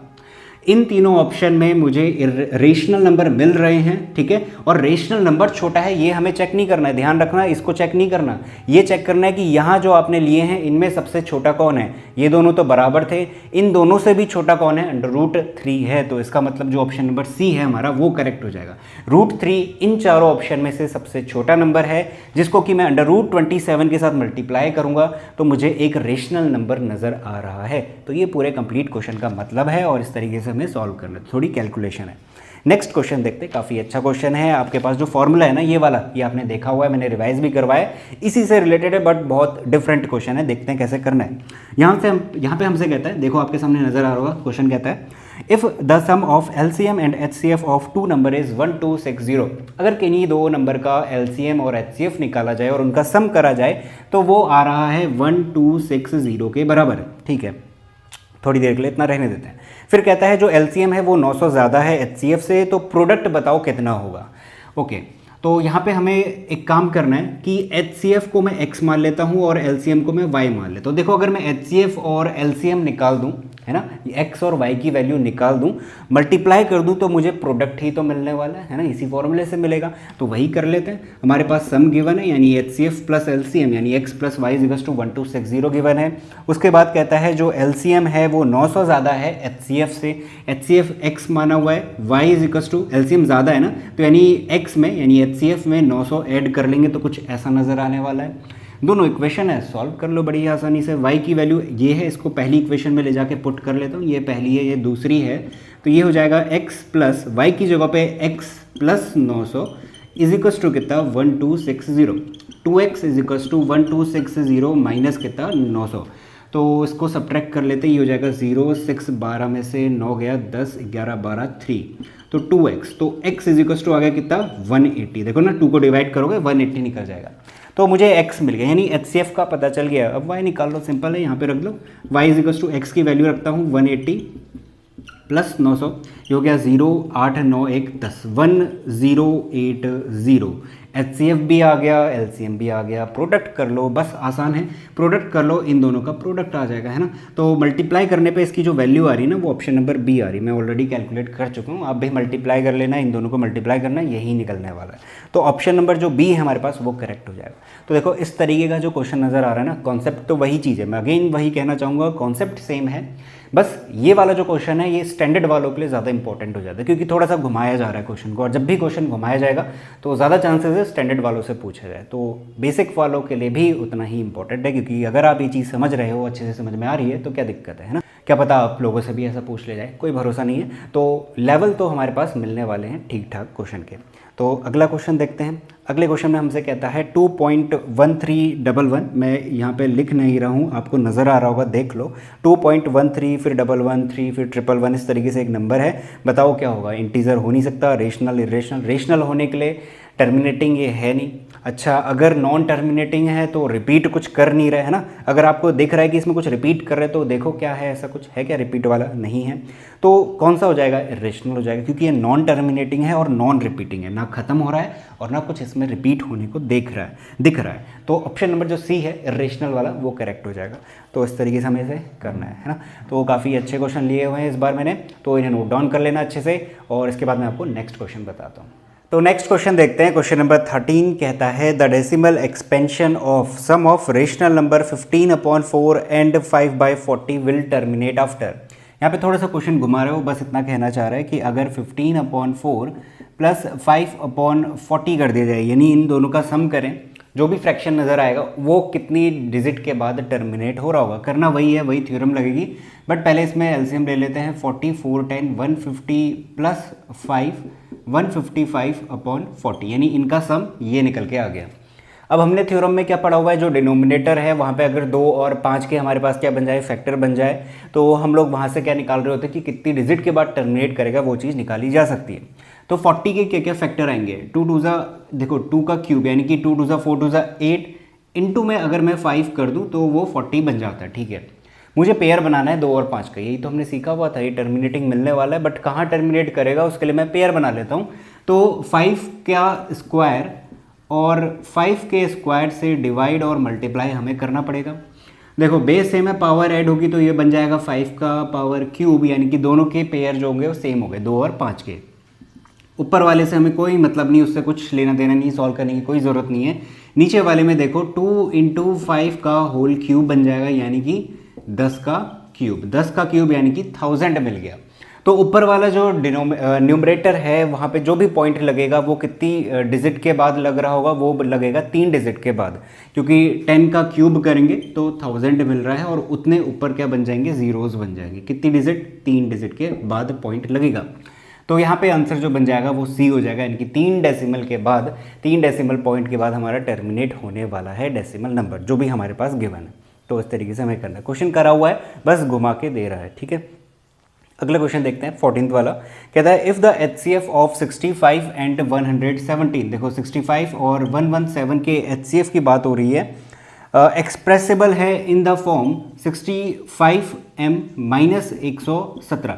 यहाँ पे इतना कहना चाह रहा है कि इसका जो भी HCF आएगा उसको ऐसा लिखा जा सकता है। कहने का मतलब 65 और 117 का हम लोग क्या निकाल लेंगे, HCF फाइंड आउट कर लेंगे, जो भी आएगा उसको इसके इक्वल में रख देंगे। इन दोनों का जो HCF है वो निकाल लेते हैं। वैसे तो इसका मैंने निकाला हुआ है, 13 निकल रहा है, बट हम डिवीजन मेथड से निकालेंगे, सिंपल सा है। डिवाइड कर लो, 5 6 7 2 11 6 5 52 65 1 जा 52, यहाँ पे मिलेगा 13, 52 4 जा कैंसिल आउट कर देगा 52, तो 13 हमारे पास बच रहा है। तो इसका जो HCF आएगा वो 13 आएगा। तो जो 13 है वो इस फॉर्म में लिखा जा सकता है। एक्सप्रेसिबल का मतलब इक्वल टू लगाना है, बस इसको सॉल्व कर लो। 65m इजिकल्स टू, इसको इधर भेज देना, 13 प्लस 117 031 130। तो m इजिकल्स टू 65 डिवाइड करेगा, m की वैल्यू 2 आ जाएगी। तो सिंपल सा कैलकुलेशन है, बस इतना ही हमें करना है। तो नेक्स्ट क्वेश्चन देखते हैं, क्वेश्चन नंबर 15 हमसे कहता है the LCM of 2 digit smallest composite and smallest 1 digit composite number is. देखो दो बातें हैं। सबसे पहले तो जो कंपोजिट नंबर है वो क्या होता है हमें पता ही है, 2 से ज़्यादा फैक्टर होने चाहिए। अब यहाँ पे कहता है 2 डिजिट का सबसे छोटा कंपोजिट नंबर और 1 डिजिट का सबसे छोटा कंपोजिट नंबर। 1 डिजिट का सबसे छोटा कंपोजिट नंबर मैंने बताया हुआ है क्या होता है, 4 होता है। 1 डिजिट दिख रही है, इसके 2 से ज़्यादा फैक्टर है, ये सबसे छोटा है। और दूसरा क्या हो जाएगा, शुरुआत 2 डिजिट की कहाँ से होती है, 10 से होती है, और 10 क्या है, एक कंपोजिट नंबर है। तो 2 डिजिट का सबसे छोटा हो जाएगा 10 और 1 डिजिट का छोटा स्मॉलेस्ट कंपोजिट नंबर होता है 4। दोनों का एलसीएम हमें फाइंड आउट करने को कह रहा है और इन दोनों का एलसीएम आप लोग कैलकुलेट कर सकते हो बड़ी आसानी से, 4 और 10 इस तरीके से है ना, फैक्टर्स वगैरह निकाल के। तो जो फैक्टर्स बचेंगे उसमें से हमारी इसकी जो वैल्यू आएगी वो आएगी 20। बड़ा ही सिंपल है, कैलकुलेशन कर सकते हो, मैं डायरेक्ट आंसर लिख रहा हूँ। तो जो ऑप्शन नंबर सी है 20 वो हमारा करेक्ट हो जाएगा। अगला क्वेश्चन देखते हैं। नेक्स्ट क्वेश्चन है बड़ा ही सिंपल सा है, ये 2020 में पूछा गया है बेसिक वालों के लिए स्पेशली। 2.35 के ऊपर बार है हमारे पास, 2.35 के ऊपर बार है। ये कैसा नंबर है, इंटीजर है, रेशनल है, इरेशनल है या नेचुरल नंबर है, ठीक है। हमको पता है ये क्या है, एक तो ख़त्म नहीं होगा है ना, ये 2.35 35 35 इस तरीके से आगे बढ़ता रहेगा, यानी कि नॉन टर्मिनेटिंग तो ये है, ठीक है, नॉन टर्मिनेटिंग मैं यहाँ पे लिख रहा हूँ नॉन टर्मिनेटिंग। और साथ के साथ ये क्या है, रिपीट हो रहा है, रिपीटिंग भी है। तो रेशनल नंबर की 2 कैटेगरी मैंने बताई है, एक तो होती है टर्मिनेटिंग, दूसरा होता है नॉन टर्मिनेटिंग बट रिपीटिंग, यानी कि ये बार वाले। तो कौन सा हो जाएगा, option number B, rational number correct हो जाएगा। अगला क्वेश्चन देखो, ये भी अगेन आसान है बट यहाँ पे थोड़ा सा ध्यान से समझना इस चीज़ को। ये कहता है कि अगर मेरे पास कोई एक इंटीजर ले लिया जाए m और उसको मुझे इवन इंटीजर बनाना, या फिर मैं कहूँ जो भी हमारे पास इवन नंबर्स होते हैं उसकी फॉर्म क्या होती है, जैसे कि मेरे पास एक इवन नंबर है 2, एक है 4, एक है 6, तो ये सारे के सारे 2 के मल्टीपल है, 2 × 1, 2 × 2 4, 2 × 3 इस तरीके से मिल रहा होता है। तो अगर इन सब की जगह पे मैं m लिख दूँ तो क्या मेरे पास इवन नंबर की जो फॉर्म है वो 2m नहीं आ जाएगी क्या? m की वैल्यू आप रखते रहो 1 2 3 4 5 6, तो जो भी मिलेगा वो इंटीजर नंबर मिलेगा। तो बस वो फॉर्म के बारे में पूछना चाह रहे हैं, तो हमारा सबसे सिंपल आंसर यानी कि 2m हो जाएगा। अगर यहाँ पे ऑड के लिए पूछ रहा होता है ना, ध्यान से समझना, ऑड के लिए, ऑड के केस में क्या होता है, 2m+1 हो जाता है। रखो यहाँ पे m की वैल्यू 1, 1 रखोगे कितना मिलेगा, 3 मिल जाएगा, 2 रखोगे कितना मिलेगा, 5 मिलेगा, 3 रखोगे 7 मिलेगा। तो हर बार मुझे ऑड नंबर मिल रहे होंगे। तो कभी भी आपके पास इवन नंबर के लिए पूछे तो 2m और ऑड के लिए पूछे तो 2m+1, तो इस तरीके से हम लोग लगा सकते हैं। तो 17 हो गया। 18th वाला देखते हैं। 18th वाले में ध्यान से समझना, द नंबर 4 की पावर n, हमारे पास एक नंबर है यहाँ पे 4 टू दी पावर कितना, n, ठीक है, is a natural number, n जो है नेचुरल नंबर है, ठीक हो गया। Ends with the digit 0 for any natural number n। Question समझना, वो ये कहना चाह रहा है कि 4 की पावर n है, क्या मुझे कोई ऐसा n मिलेगा, यानी ऐसा कोई नेचुरल नंबर मिलेगा जिसको कि मैं यहाँ पे रखूँ और 4 की पावर उतनी कर दूँ और मेरे पास जो भी डिजिट नज़र आए उसके आखिरी में 0 नज़र आना चाहिए। क्या ऐसा पॉसिबल है? इसको एक सिंपल सी लैंग्वेज में आप ऐसे समझो, n की वैल्यू पहले मैं 1 ले लेता हूँ, n की वैल्यू मैं 2 ले लेता हूँ, n की वैल्यू 3 ले लेता हूँ। थोड़ा सा खुद ही सोचना, 4 की पावर 1 करोगे 4 मिलेगा, 4 की पावर 2 करोगे 4 4 जा 16 हो जाएगा, 4 की पावर क्यूब करोगे 16 4 जा अगेन 64 हो जाएगा। तो इस तरीके से आपको मिलते रहेगा। क्या कभी आपको इन जो डिजिट दिख रही है 4 16 64 आगे भी मिलते रहेंगे? यहाँ पे कभी ज़ीरो नज़र आने वाला है क्या? नहीं आएगा। देखो zero most of the case क्या ज़ीरो तब नज़र आता है जब हमारे पास 2 और 5 के पेयर मिले। तो आप तो एक एग्जाम्पल के थ्रू जा सकते हो कि आप ऐसा कर रहे हो, आपको कभी भी ज़ीरो नज़र नहीं आने वाला। तो ये जो स्टेटमेंट नज़र आ रही है वो है फॉल्स, कि 4 की कोई भी पावर आप करो उसकी जो डिजिट निकल के आएगी वो कभी भी ज़ीरो पे एंड नहीं होने वाली। एक तो ये सिंपल सा हो गया एग्जाम्पल के थ्रू जाना। एक दूसरा एक और रहता है कि जो भी आपके पास नंबर दिए, जैसे 4 की पावर n दिया था, अगर मैं आपको 6 की पावर n दे दूं तो आप सिंपल सा एक काम करो, जो भी आपके पास बेस में नंबर है ना, 6 है 4 है, इसके फैक्टर निकालो। क्या इसके फैक्टर 2 और 5 में नज़र आ रहे हैं? क्या कोई भी एक पेयर नज़र आ रहा है 2 और 5 एक साथ? अगर नहीं आ रहा है तो यानी कि ये उस फॉर्म में यानी कि ज़ीरो नहीं देने वाला। अगर होंगे तो ये ज़ीरो लाकर देगा, हमारे पास गारंटीड है। तो अगर आपके पास 4 की पावर n दिया है या फिर 6 की पावर n दिया है, ये सारे ही नंबर्स कभी भी ज़ीरो पे ख़त्म नहीं होने वाले, क्योंकि इनके फैक्टर्स 2 और 5 की फॉर्म में नहीं है। किसके? 6 के। जैसे कि 6 का कितना होता है? 2 और 3 होता है। 4 का कितना होता है? 2 × 2 होता है। तो हमारे पास कोई भी 2 और 5 का पेयर नहीं मिलेगा, इस वजह से ज़ीरो पे ख़त्म नहीं होने वाले। तो ये इसका सिंपल सा लॉजिक है, आप एग्जाम्पल के थ्रू भी कर सकते हो। तो इतना नोट डाउन करो, इसके बाद मैं आपको नेक्स्ट क्वेश्चन बताता हूँ। ओके, तो नेक्स्ट क्वेश्चन करते हैं, क्वेश्चन नंबर 19। ये भी कुछ ऐसा ही है, यहाँ पे थोड़ा डिफरेंट है। यहाँ पे कहता है 12 की पावर n, ठीक है। अब n की क्या कोई ऐसी वैल्यू मिलेगी हमारे पास जिससे कि इसकी डिजिट, जैसे कि n मैंने रखा 1 2 3, 12 का स्क्वायर करा, 12 की पावर 1 करा, तो जो डिजिट मुझे नज़र आएगी क्या वो 0 या 5 पे ख़त्म हो सकती है? बड़ा ही सिंपल है। सिंपल से आप क्या करो, 12 के फैक्टर निकाल लो, 2 × 2 × 4 × 3। देखो 2 और 3 इसमें मुझे नज़र आ रहे हैं। मैंने अभी भी बताया था पिछले क्वेश्चन में, अगर मुझे 0 चाहिए, 5 की बात अभी करेंगे, बट अगर मुझे 0 चाहिए तो 2 और 5 के फैक्टर चाहिए थे, पेयर चाहिए था। इनफैक्ट एक ही चलेगा, काम हो जाता, बट यहाँ पे नहीं मिल रहा है, ठीक है। दूसरा तरीका आप ये अपना सकते हो कि आप एग्जाम्पल के थ्रू चले जाओ। 12 की पावर 1 कर दिया, 12 की पावर स्क्वायर कर लिया, 144, फिर आगे ऐसे बढ़ते रहो, ठीक है। तो आपको कभी भी ये 0 पे ख़त्म होता हुआ नज़र नहीं आने वाला। सही हो गया। दूसरा ये पूछ रहा है कि ये 0 या 5 दोनों के लिए कुछ भी चलेगा, ठीक है। 0 या 5, 5 के लिए चेक करते हैं। अगर मुझे 5 के लिए चेक करवाना है, 5 के लिए जैसे कि 5 का स्क्वायर होता है या फिर 5 का क्यूब होता है, कुछ भी हो, जब भी मेरे पास कोई डिजिट 5 पे ख़त्म हो रही है किन्हीं दो नंबर को मल्टीप्लाई करके, तो यानी कि उन दोनों नंबर के एंड में कहीं ना कहीं 5 होना चाहिए। जैसे कि मैं बात करूं 25 की, ये 25 कैसे मिल रहा होता है? 5 × 5 करके, यानी कि इसमें क्या पड़ा हुआ है? 5 पड़ा हुआ है।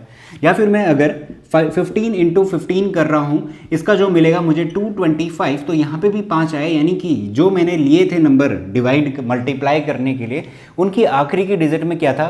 5 थे, दोनों जगह पे थे 5, है ना। 5 × 5 करोगे तभी तो आखिरी में 25 मिलेगा, सिंपल सा लॉजिक है। बट अगेन यहाँ पे आप 12 ले रहे हो, 12 में तो 2 और 2 नज़र आ रहा है, 2 × 2 कर रहे होगे हर बार, 4 × 2 कर रहे होगे, तो यानी कि आपके पास 5 तो नहीं मिलने वाला आखिरी के डिजिट में। तो ये चीज़ हमने किससे आजमा ली? हमने चेक कर ली एज अ एग्जाम्पल के थ्रू। तो अगेन हम लोग यहाँ पे कहेंगे कि किसी भी वैल्यू के लिए, n की किसी भी वैल्यू के लिए जो 12 की पावर अगर हम करने जाएंगे तो वो ना 0 पे ख़त्म होगी ना ही 5 पे ख़त्म होगी। तो ऐसे क्वेश्चन भी हमसे पूछे जा सकते हैं। तो ये इसका करेक्ट आंसर होगा, ऑप्शन नंबर सी। अगला क्वेश्चन देखते हैं, नेक्स्ट क्वेश्चन 20 वाला, आसान है, हमने करा हुआ है इस तरीके का। कहता है 3 × 5 × 7 + 7। मैं लिख लेता हूँ यहाँ पे 2 × 3 × 7 + 7, ये कुछ इस तरीके का नंबर गिवन है। कंपोजिट है या प्राइम है, ये हमसे पूछना चाह रहा है। चेक कर लेते हैं कैसे करते हैं। मल्टीप्लाई करने की जरूरत नहीं, खाली टाइम वेस्ट होगा। 7 से बाहर निकाल लेते हैं, तो 3 × 2 = 6 प्लस ये कितना हो जाएगा हमारे पास? 1 बच जाएगा, है ना। 7 यहाँ से बाहर आया हुआ है तो वहाँ पे 1 बचेगा। ये 7 × ये कितना हो गया? 7 7 7 जो हमारे पास कितना हो जाएगा? 49 आ जाएगा। अब देखो 49 क्या है? एक प्राइम नंबर नहीं है, ये एक कंपोजिट नंबर है। कैसे? इसके फैक्टर देख लो, एक 1 है फैक्टर, एक 1 डिवाइड करता है, एक 7 डिवाइड करेगा, और एक खुद 49 खुद को डिवाइड जरूर करेगा। तो 179, 2 से ज़्यादा फैक्टर हो गए, यानी कि ये क्या बन गया? एक कंपोजिट नंबर हमारे पास मिल गया है। तो इस तरीके से हमें करना है यहाँ पे, ठीक है। अगला क्वेश्चन देखते हैं, नेक्स्ट क्वेश्चन देख लो 21 वाला। कहता है the total number of factors of a prime number. अगर मेरे पास कोई एक प्राइम नंबर है तो उसके टोटल नंबर ऑफ फैक्टर्स कितने होते हैं। वही डेफिनेशन पूछना चाह रहा है घुमा फिरा के, है ना। तो प्राइम फैक्टर्स के हमें पता है फैक्टर कितने होते हैं, 2 होते हैं, सॉरी 1 पे टिक मार दिया, 2 होते हैं, जिस वजह से वो प्राइम बनता है, यानी कि डेफिनेशन है कुल मिला के। अगला क्वेश्चन देखो, question number 22। A rational number p upon q has a terminating decimal expansion if prime factorization of q have. वो कहना चाह रहा है कि अगर मेरे पास p अपॉन q की फॉर्म में कोई रेशनल नंबर पड़ा है तो इसका टर्मिनेटिंग डेसिमल नंबर मिलेगा, इसके लिए क्या होना चाहिए, यानी कि q कैसा होना चाहिए, उसके फैक्टर कैसे होने चाहिए। हमें पता है कैसे होने चाहिए, 2 और 5 उसमें नज़र आना चाहिए। तो वही सेम बात घुमा घुमा के अलग अलग तरीके से पूछ सकता है, तो इस वजह से मैंने ऐसे क्वेश्चन भी लिए हुए हैं। तो जो ऑप्शन नंबर डी है, देखो ऑप्शन नंबर डी होगा, क्योंकि ये कहता है सी और बी दोनों करेक्ट है क्या, हाँ बिल्कुल करेक्ट है। 2 और 5 दोनों फैक्टर होने चाहिए, तभी जाके p अपॉन q टर्मिनेटिंग बन पाएगा। तो वही हमसे पूछ रहा था। अगला क्वेश्चन देखते हैं। Without actually performing the long division the terminating decimal expansion of किसका 51 upon 1500 is of the form 17 upon 2 की पावर समथिंग इंटू 5 की power something, then m plus n कितना होगा। इस क्वेश्चन को थोड़ा सा ध्यान से करना है। हमें क्या करना है, पहले तो इसको थोड़ा सा डिवाइड कर लेते हैं ना। उसने 17 कहा है और न्यूमरेटर में 17 दिखना चाहिए, बट अभी तो 51 नजर आ रहा है, तो थोड़ा डिवाइड करते हैं, सिंपलेस्ट फॉर्म में तोड़ देते हैं। 3 से डिवाइड हो जाएगा, 3 17 जा जाता है 51, ये 500, यानी कि कितना हो गया 17 अपॉन 500 हो गया, ठीक है, 500 हो गया। मेरे पास वो कहता है कि इस वाले फॉर्म को, ये 51 अपॉन 1500 जो था उसको 17 अपॉन समथिंग की फॉर्म में लिखो, और जो 500 है उसको डिवाइड कर दो 2 और 5 के फैक्टर में, और देखो कि पावर कितनी नज़र आ रही है। ठीक है, मैं करता हूँ, 17 एज इट इज़ रहने देते हैं, अपॉन 500 है, 500 का 5 एज इट इज़, 100 कैसे बनेगा, देखो 5 इंटू 2 इंटू 5 इंटू 2 करके, ये 5 ऐसे ही रहने दो, 5 इंटू 2 कितना मिलेगा 10, 5 इंटू 2 कितना मिलेगा 10, 10 10 कितना 100, 100 इंटू 5 500 मिल गया। तो फैक्टर सिंपल इस तरीके से हम लोग कर सकते हैं। अब देख लो कि 5 है कितनी बार, 5 है हमारे पास 3 बार, 1 2 3 बार, तो ये कितना हो गया 5 का क्यूब। 2 कितनी बार है, 2 बार है, तो 2 की पावर 2। अब ध्यान से समझना, यहाँ पे हमें ये नहीं चेक करवाना कि डेसिमल कितनी बार टर्मिनेट हो रहा होगा या फिर डिवाइड करके कितना मिल रहा है, ये चीज़ हमें नहीं देखनी है। हमें बस इतना बताना है कि m प्लस n कितने होंगे। हमने इसको इस फॉर्म में लिख दिया, यही वो मांग रहा था। इसके बाद कहता है m प्लस n बता दो। m क्या है मेरे पास 3 है और n क्या है 2 है, तो 3 प्लस 2 कितना होता है 5, तो ऑप्शन नंबर सी हमारे पास करेक्ट हो जाएगा। तो ज़्यादा जल्दी में ये मत करना, यहाँ पे बैलेंस बैठाने लग गए, 2 से नीचे कर दिया और 2 से ऊपर, फिर देखा कि क्या है टर्मिनेटिंग है या नहीं है, या फिर कितने डेसिमल के बाद है, वो सब कुछ हमें फाइंड आउट करना ही नहीं है। तो हमारे पास इसका जो करेक्ट आंसर हो जाएगा वो हो जाएगा ऑप्शन नंबर सी 5, तो वो हमने करेक्ट कर लिया। अगला क्वेश्चन देखते हैं, नेक्स्ट क्वेश्चन यहाँ पे हमसे कहता है 24 क्वेश्चन है, if 13 upon 125 is rational number. ठीक है, 13 अपॉन 125 अगर एक रेशनल नंबर है, जो कि हो गई क्योंकि p अपॉन q की फॉर्म में लिख दिया, ठीक है। Then decimal expansion of it which terminate is, हमारे पास कुछ ऑप्शन नजर आ रहे हैं, वो बस इतना पूछना चाह रहा है कि इसका जब हम डिवाइड कर रहे होंगे, है ना, डिवाइड करके जो डेसिमल में हमें मिलेगा वो वैल्यू आएगी कितनी। और हमें यहाँ पे लॉन्ग डिवीजन नहीं करना क्योंकि उसमें टाइम वेस्ट हो जाएगा। हम क्या करेंगे, जो हमने सीखा हुआ है हम ये करेंगे, 13 अपॉन, इसको फैक्टर में तोड़ेंगे 125 को, क्या होता है 5 का क्यूब, है ना, 5 5 जा 25, 5 जा 125, 5 की पावर क्यूब हो गई। अब मुझे नीचे क्या बनाना है, मुझे 10 बनाना है, या फिर 10 का क्यूब बनाना है, या फिर मुझे किसी भी तरीके से 100 1000 ये नंबर्स चाहिए। देखो कैसे मिलेंगे, 5 का क्यूब है, कमी किसकी है 2 की है ना, तो 2 का क्यूब इंटू, तो 2 का क्यूब से डिवाइड, तो बैलेंस बन गया, डिवाइड भी कर दिया और मल्टीप्लाई भी कर दिया। अब ये हो गया ऊपर कितना 13 इंटू 2 2 जा 4 2 जा 8 हो गया, अपॉन नीचे देखो 5 2 जा 10 की पावर कितनी हो जाएगी, क्यूब हो जाएगा, है ना, 5 इंटू 2 10 और उसकी पावर क्यूब, तो 10 की पावर क्यूब कहूँ तो कितना हो जाएगा, ये हो जाएगा मेरे पास कितना 1000 हो जाएगा। ठीक हो गया, 13 इंटू 8 कर लेते हैं, 8 3 24, 2 8 2 16, 8 1 8 9 10 104 अपॉन में कितना 1000। अब देखो इस केस में मैंने न्यूमरेटर क्यों सॉल्व करा हुआ है, क्योंकि हमें क्या फाइंड आउट करना है, इसका डिवीजन कितना आ रहा है वो एक्चुअली में फाइंड आउट करके देना था, इस वजह से इस क्वेश्चन में मुझे करना पड़ेगा। इससे पिछले क्वेश्चन में हम लोग नहीं कर रहे थे, है ना। अब देखो ये 0 हटाऊंगा तो ऊपर कितनी बार पॉइंट लगेगा, 3 डिजिट के बाद पॉइंट लग जाएगा, यानी कि ये हो गया 0.104, तो ऑप्शन नंबर जो ए है वो करेक्ट हो जाएगा। तो बस कैलकुलेशन है नॉर्मल सी, तो इतना नोट डाउन करो, इसके बाद मैं आपको नेक्स्ट क्वेश्चन बताता हूँ। तो नेक्स्ट क्वेश्चन लेते हैं, क्वेश्चन नंबर 25 है, कहता है इफ़, तो अगला क्वेश्चन लेते हैं क्वेश्चन नंबर 25, आसान है, सिंपल है, कहता है तो नेक्स्ट क्वेश्चन लेते हैं, बड़ा ही आसान है। If H C F A B is equals to 12 and A into B is equals to 1800। अब देखो मैंने सिंपल सा फॉर्मूला बताया हुआ है, H C F into L C M, कोई भी दो नंबर है उनका L C M into H C F is equals to उनके प्रोडक्ट के बराबर रहता है। यहाँ पे ए इंटू बी ऑलरेडी दिया, यानी इस पूरे की वैल्यू 1800 है, is equals to H C F इसने 12 गिवन है और एल सी एम की ये बात कर रहा है कि क्या होगा, तो बस डिवाइड में भेज दो। यहाँ पे 12 इधर चले जाएगा, एल सी एम निकल जाएगा, तो इसको डिवाइड करके 150 आने वाला है। तो ऑप्शन नंबर जो सी है वो करेक्ट हो जाएगा। तो आसान है। यहाँ से जो क्वेश्चन है वो बेहद इंपॉर्टेंट है, क्वेश्चन नंबर 26। यहाँ पे क्या होता है ना, जो प्रैक्टिकल इम्प्लीकेशन है एच सी एफ और एल सी एम की, वो आपको समझ में आनी चाहिए। अब इसको समझाने के लिए मैंने एक वीडियो ऑलरेडी अपलोड करी हुई थी, अगर नहीं देखी तो देख लेना, जाके प्लेलिस्ट में मिल जाएगी। बट मैं यहाँ पे दोबारा से वही सेम चीज़ रिपीट करने वाला हूँ, समझ लेना। क्योंकि बच्चे तुक्का मारते हैं जब उनके पास कोई वर्ड प्रॉब्लम आती है, जैसे ये नज़र आ रही है आपको 4 बेल्स टॉल एट इंटरवल करके, तो यहाँ पे तुक्का मारते हैं कि हम एलसीएम लगाएं कि एचसीएफ लगाएं, और तुक्का अगर सही बैठ गया तो आंसर मिल जाएगा, अदरवाइज दिक्कत हो जाएगी। तो हमें क्या करना है, सीखना है कि क्या यहाँ पे हमारा लॉजिक लगना चाहिए, कि हमें कैसे पता चले कि एलसीएम लगाना है या एचसीएफ लगाना है। तो क्वेश्चन रीड करता हूँ, उसके बाद बात करते हैं। कहता है 4 bells toll at interval 10 second, 4 घंटियाँ हैं जो 10 सेकेंड, 15 सेकेंड, 20 सेकेंड और 30 सेकेंड के बाद क्या हो रही हैं, बज रही है। देखो पहली जो घंटी है वो 10 सेकेंड के बाद बार बार बज रही होगी, ठीक है, 10 सेकेंड बीते फिर बजेगी, इस तरीके से। जो दूसरी घंटी है उसका टाइम इंटरवल अलग है, वो कह रहा है 15 सेकेंड के गैप में बजेगी। तीसरी वाली का अलग इंटरवल है और चौथी वाली का बिल्कुल अलग इंटरवल है, ठीक है। ये 4 बेल हो गई। इसके बाद कहता है if they toll together at 10 AM, अगर ये चारों की चारों एक साथ बज रही हैं 10 बजे, सुबह के 10 बजे अगर ये चारों की चारों एक साथ बज रही हैं, तो at what time will they toll together for the first time after 10 AM। देखो ये जो घंटियाँ बज रही हैं सुबह के 10 बजे एक साथ बज रही हैं, अब ये जानना चाह रहा है कि अगला टाइम क्या होगा जब ये एक साथ बज रही होंगे। 10 बजे के बाद की बात कर रहा है, ठीक है। अब यहाँ पे लगेगा हमारे पास एलसीएम लगाएं कि एचसीएफ लगाएं। अब तुक्का मारने के लिए आप लगा सकते हो यहाँ पे कि एलसीएम लगाया, ठीक है, एलसीएम लगाया और आपको यहाँ पे 60 मिल जाएगा इन सब का एलसीएम। अभी मैं निकाल के भी दिखा दूंगा, कुछ बच्चों को हो सकता है कन्फ्यूजन हो, मैं पहले निकाल देता हूँ उसके बाद बात करते हैं, ठीक है। तो अगर मैं निकाल दिया तो ये हो गया 5, ले लेता हूँ सबसे पहले 2 3, ये हो जाएगा मेरे पास 4 5 20 और ये हो जाएगा हमारे पास 6 5 30, 2 1 3 2 और ये हो गया 3 3 1 1 2 बच जाएगा 1 2 3 6 2 12 12 5 60। तो इन सभी का जो एलसीएम निकल के आ रहा है वो आ रहा है 60। अब ये सारे के सारे सेकंड्स में हैं, तो ये हो गया 60 सेकंड्स हो गया, ठीक है। अब यहाँ पे ये समझना है कि मैंने एलसीएम ही क्यों लगाया, मुझे एचसीएफ क्यों नहीं निकाला। एचसीएफ निकाल दे तो क्या होता, देखो ध्यान से समझना।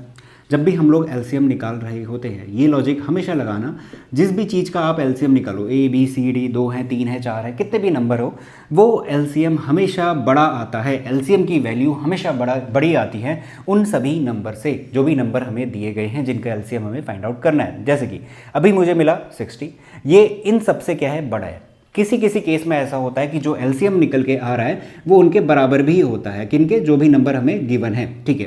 तो एलसीएम हमेशा उन सभी नंबर से या तो बराबर होगा किसी एक के, या फिर उससे बड़ा रहने वाला, ये चीज़ हमें पता है, ठीक है। जैसे कि दूसरा एग्जांपल आप ले लो, 2 और 4 इनका एलसीएम होता है 4, तो ये एक 4 के बराबर है, ठीक है।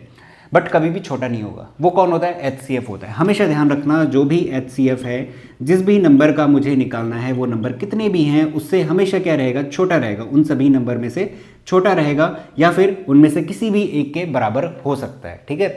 तो दोनों की कंडीशन ये है, एलसीएम हमेशा बड़ा आएगा उन सभी से, एचसीएफ हमेशा छोटा आएगा।